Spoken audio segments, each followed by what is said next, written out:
एक लीला आती है कि एक बार ठाकुर जी से रूठ गई किशोरी जी। ठाकुर जी बोले आप रूठ क्यों गई?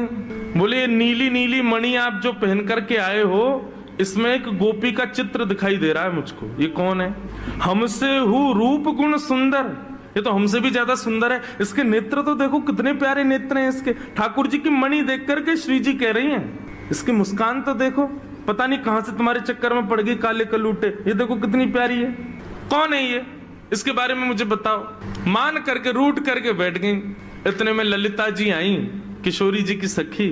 ठाकुर जी से बोली, कहा भयो आज श्री जी नाराज क्यों हैं? ठाकुर जी मुस्कुरा के बोले हम एक मणि पहन करके आए हैं, उस मणि में राधा रानी को अपना ही प्रतिबिंब दिख रहा है, और अपनी प्रतिबिंब को देख के करी जे कौन है? ये हमसे भी ज्यादा सुंदर है, ये इतनी हंस क्यों रही है, इसकी आंख इतनी सुंदर क्यों है, ये तुम्हारे चक्कर में कहां से पड़ गई? इस बात से मान करके बैठी। इतनी बोली है राधा रानी। तो राधा रानी मान करती हैं। पर एक दिन किशोरी जी ठाकुर जी से बोली कि आज आप मान करो। ठाकुर जी बोले नहीं आप ही करो, हमसे मत करवाओ। श्री जी बोली नहीं आप रोज मनाते हो हमको, हम आज मनाएंगी आपको, आप मान करो। ठाकुर जी बोले रहने दो ना, आप बड़ी कोमल हो, कहां तक मनाओगी हमको?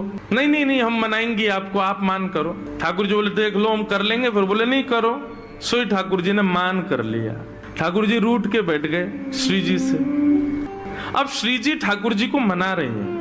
कभी ठाकुर जी की मनपसंद वस्तु बना के लावे, कभी ठाकुर जी का मनपसंद राग गा के सुनावे, कभी ठाकुर जी को नृत्य करके दिखावे, कभी ठाकुर जी के सामने उनका मनपसंद श्रृंगार करके आवे। सब प्रकार से श्री जी ने मनाने का प्रयास किया, लेकिन ठाकुर जी नहीं माने। और मान लीला का ये नियम है कि सूर्यास्त तक मना सको तो मना लो, सूर्यास्त के बाद मान खत्म हो जाएगा। यदि मान में मना लिया तो मनाने वाला जीत जाएगा, और यदि मान सूर्यास्त तक नहीं मना पाए तो इसने मान किया वो जीत जाएगा। कैसा प्रेम है। सूर्यास्त हो गया महाराज। सूर्यास्त होके श्री जी आके बगल में बैठ गए। बोले ठीक है हम हार गए, अब मान छोड़ दो। लेकिन ठाकुर जी बिना कुछ बोले मान में ही चले गए।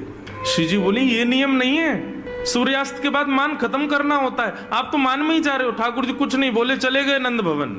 श्री जी को रात भर नींद नहीं आई। बोले कि ऐसा कैसा मान किया कि रात में बात भी नहीं करके गए। दूसरे दिन फिर ठाकुर जी गौचारण के लिए आए। श्री जी आई, ठाकुर जी अब भी मान में ही बैठे थे। श्री जी बोली देखो ये बहुत ज्यादा हो रहा है, आप कल से मान करके बैठो, रात में बात भी नहीं करके गए और अभी भी मान कर रहे हो।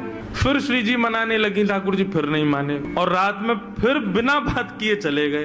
2 दिन हो गए, अब तो श्री जी से सहन नहीं हुआ, इतनी व्याकुल हो गई श्री जी।